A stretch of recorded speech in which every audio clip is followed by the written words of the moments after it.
Hi, it's Jenny at AnxietyBoss.com. Our question today is from Danny in Kansas City. Recently, there have been some doctors and sites pushing telepsychiatry. Is it something that I should trust? What should I know about it? Telepsychiatry, or teletherapy, involves using Skype or similar technology to conduct evaluations, therapy, or medication reviews. This is a legitimate, convenient, and cost-effective way to deliver services. It's a practice in its infancy, but it is growing.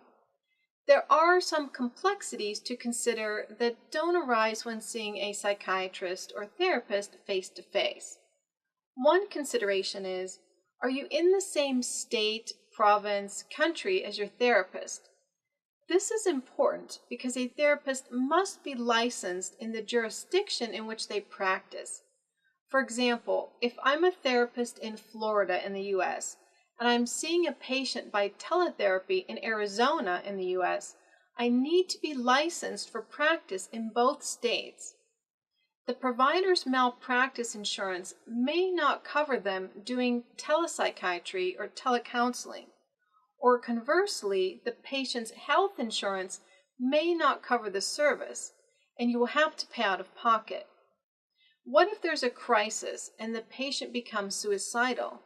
Is there a crisis plan in place? Is the patient's privacy being preserved? Or are they Skyping from a coffee shop where people nearby can hear or see the session? These are just some of the issues. Ethical guidelines for telepsychiatry are under development in many places. Some recommendations for best practice include: the first session is face-to-face. A session a few weeks or months out is face-to-face. Terminating treatment is done face-to-face, and there's a crisis plan in place just in case of an emergency. The provider is licensed and experienced and/or properly supervised, and the therapist and patient are in relatively close geographic proximity.